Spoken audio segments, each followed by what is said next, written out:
गुरुदेव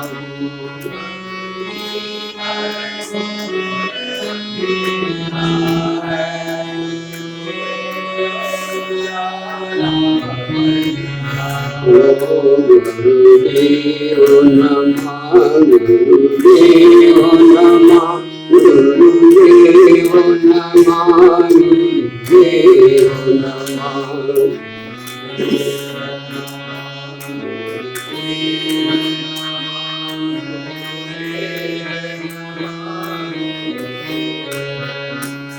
कर्म विधान ईश्वर की राखा, जो यश करई तो तस फल जाना।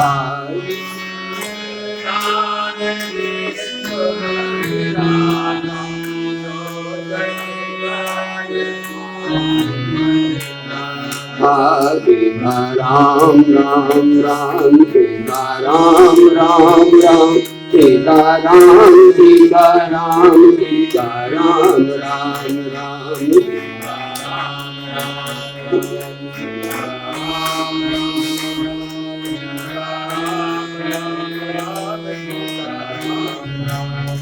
बोलिए श्री सतगुरुदेव भगवान की। अभी हम आपको भगवान कृष्ण और अर्जुन की कथा को सुन रहे थे। ये निश्चित बात है, प्रमाणिक बात है कि जैसा हम कर्म करेंगे वैसा फल हमको मिलता है। कर्म प्रधान, सबके साथ में सब चीजें अच्छी हैं, लेकिन प्रधानता हमारे आपके कर्म की। कर्म प्रधान विश्व शाखा, जो जस करे सुफल। आइए बनो,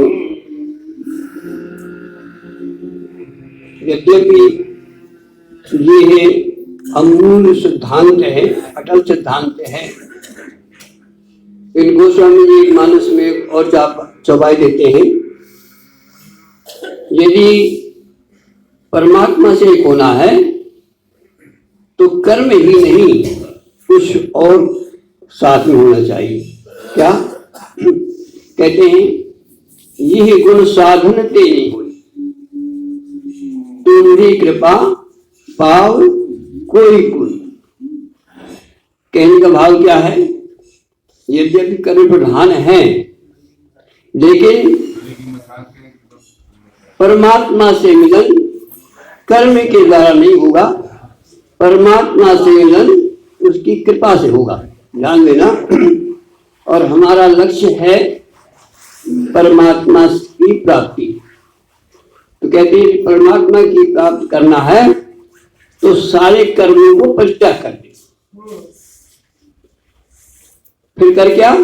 बस एक काम कर जिससे भगवान की कृपा प्राप्त हो सके। और भगवान की कृपा प्राप्त होती है, कहते हैं मन क्रम बचन शाण चतुराई, और भजत कृपा करी है। कहने का भाव ये है कि हम कर्म करें और अच्छे कर्म करें जिससे हमको अच्छे फल की प्राप्ति हो। और कर्म करते हुए साथ साथ में भगवान का भजन, भगवान का स्मरण, ये अति आवश्यक है। यदि भगवान का स्मरण भजन नहीं होगा तो हम कर्म अच्छे नहीं कर पाएंगे। परिणाम ये होगा कि कर्म बुरे भी हो सकते हैं।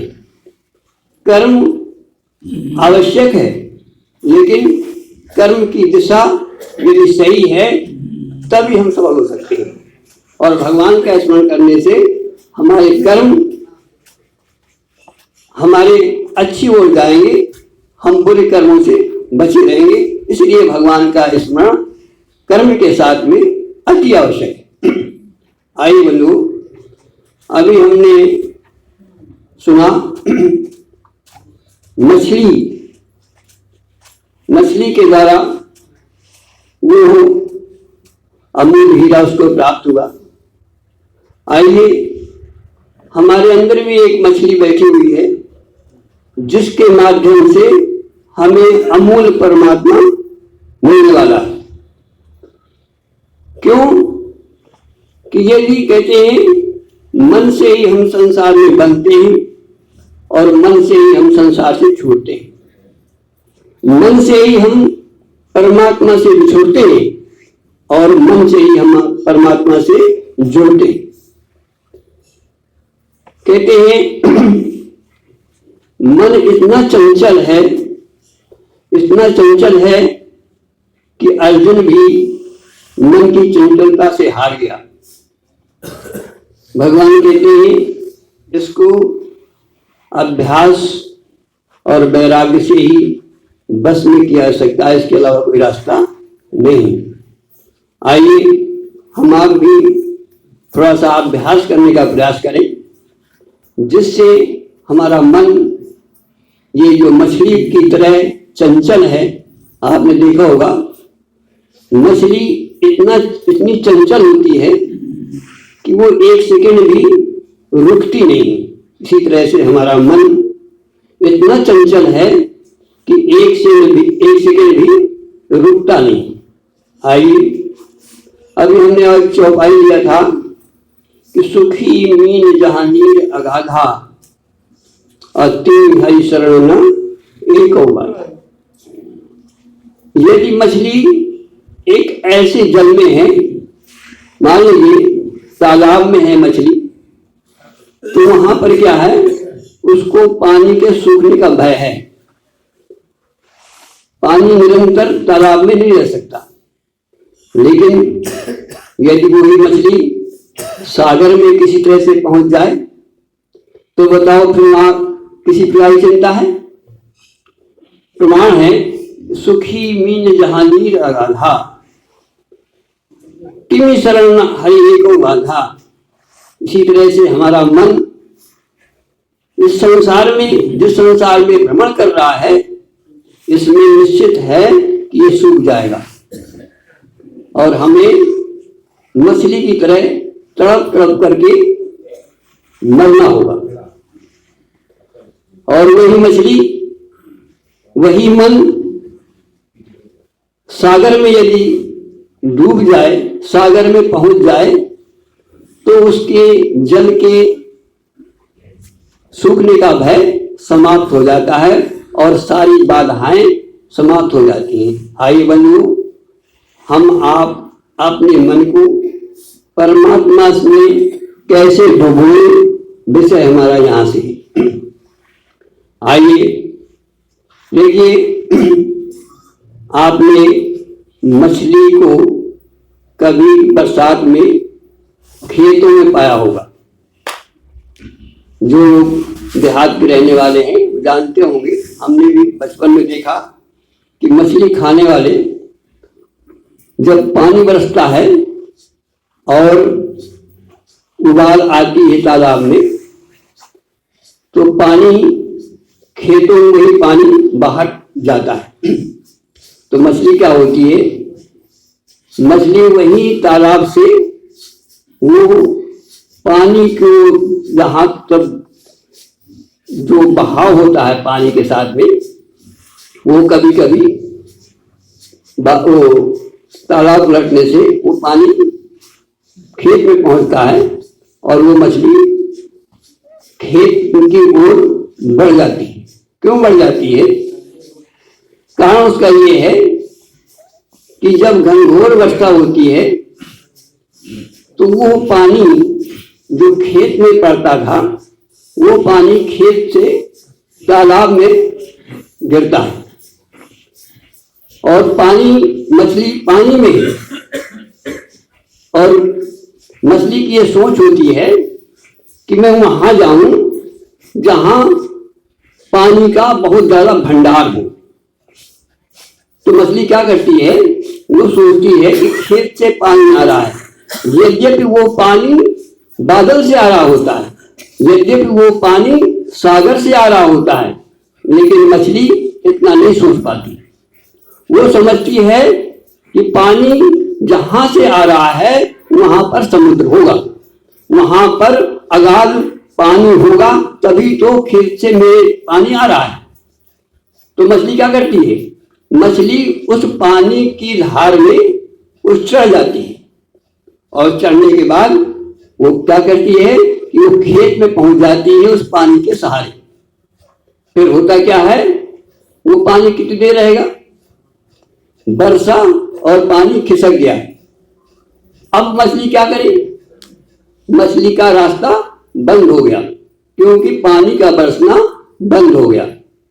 हुआ क्या, जैसे ही पानी कम हुआ, बरसात खत्म हुई और पानी खेत में पहुंच गई, फिर बताओ पानी का बरसात का वो, फिर बताओ मछली का क्या हाल होता होगा। आपने देखा होगा कि वहां पर तड़पने लगती, बिकल हो जाती है और भाई लोग पहुंचते हैं, बड़े आसानी से मुट्ठी में लेते हैं और घर में जाकर हिलवा पूड़ी बनाते हैं।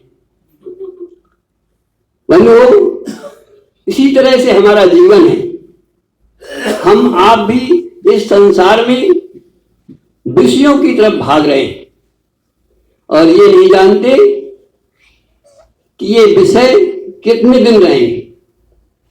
एक दिन भी विषयों का जो पानी है, जो वहां हलचल है, वो समाप्त हो जाएगी और हमें आपको मछली की तरह तड़प तड़प करके बस शरीर को शांत करना होगा और बाद में क्या होगा कि जमराज आएंगे और पकड़ के हमें आपको ले जाएंगे।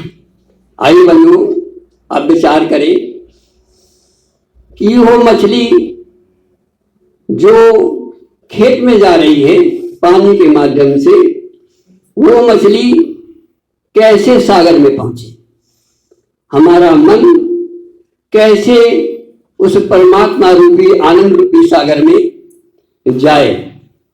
आइए थोड़ा सा विचार करें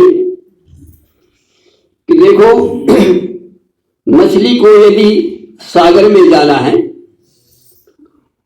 तो क्या करे, बस वो बरसात का इंतजार करे। जब बरसात हो, पानी बरसे, तो खेत में जाने से पहले वो उसको सत्संग मिल जाए कि तुम जिस दिशा में जा रही हो वहां पर पानी नहीं है, बल्कि वहां तड़पना होगा। फिर क्या करे, फिर वो ये विचार को सत्संग मिल जाए कि मछली तू अपनी चाल बंद कर दे और पानी तुझको जिस तरफ बह रहा है उस तरफ चल। और बंधुओं, क्या होता है बरसात में, जब पानी बरसता है तो तालाब फूटता है और फूटने के बाद वो पानी बहता है और वो बहकर कहाँ जाता है, वो किसी नाले में गिरता है। तो पानी अब मछली अपनी चाल को बंद कर दे और पानी के सहारे जहां पानी लिए जा रहा है बस वहां की ओर चल दे। और ये कब होगा, जब वो अपनी चाल को बंद कर देगी। क्यों कि पानी तो उसको झेल ही रहा है नाले में ले जाने के लिए। और बताओ, वो पानी नाला में गिरेगा और नाला फिर नदी में गिरेगा और नदी से फिर पानी कहाँ जाएगा, समुद्र में जाएगा। और यदि वो अपनी चाल को बंद कर दे, विपरीत दिशा में जाने का मेथड बंद कर दे, वो कुछ न करे, केवल समर्पित हो जाए। जैसे भगवान ने कहा, अर्जुन सर्वधर्मान परित्यज्य मामेकम शरणं व्रज, तू बस शरण हो जा, अर्थात अपने को बिल्कुल सरेंडर कर दे और जैसा मैं कहता हूं बस मेरे कहने से चल। ठीक इसी तरह से यदि मछली को कोई सत्संग दे दे और ये कह दे, मछली जिस तरफ तुझको पानी लिए जा रहा है तू उसी तरफ कुछ चल भी ना, लेकिन अपनी चाल को बंद कर दे और समर्पित हो जा, तो बताओ वो मछली कहां जाएगी। मछली जो अपनी चाल से ऊपर चल रही थी उसकी चाल वो बंद हो जाएगी और जिस तरफ पानी चल रहा है उस तरफ चलना शुरू हो जाएगा उसको। और देखो, मछली जब तक कुछ करती रहेगी, यद्यपि कर्म प्रधान विश्व रचना जो जस करे सो तस् फल चाखा, लेकिन वहां पर कर्म न करे, केवल भगवान का स्मरण करे और उसकी मेहरबानी पर चलना शुरू कर दे। पानी के कहने के अनुसार पानी कहता आए मछली आ मेरी शरण में आ, अपनी चाल को बंद कर दे और मेरी तरफ आ। बताओ वो मछली पहुंच जाएगी सागर में कि नहीं? ठीक इसी तरह से हम सब कुछ कर्म करते हुए और इस मन की चाल को जो दिन रात विषयों में विचलता रहता है, दिन रात संसार की कामनाओं में घूमता रहता है, दिन रात बेचैन रहता है, और यदि किसी तरह से हम सत्संग के माध्यम से, भगवान के भजन के माध्यम से अपनी इस हरकत को बंद कर दे, चुप हो जाए और प्रगति जहां हमको लिए जा रही है वहां की ओर हम चल दें। और बताओ प्रगति हमको कहां ली जा रही है?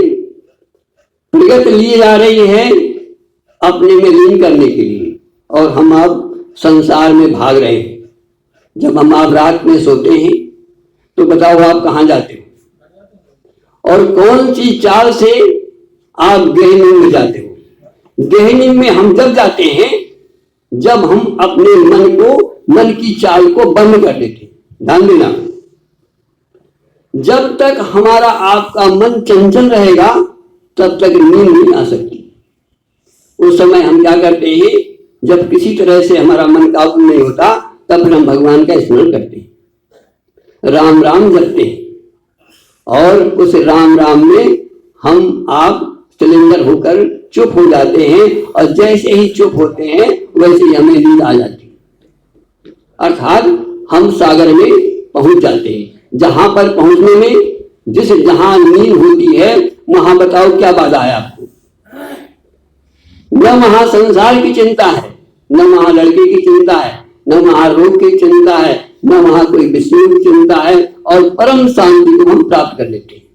लेकिन दुख इस बात का ये है कि जिस समय हमें वो शांति मिलती है सोने में, उस शांति का अनुभव हम सोने के समय नहीं कर पाते।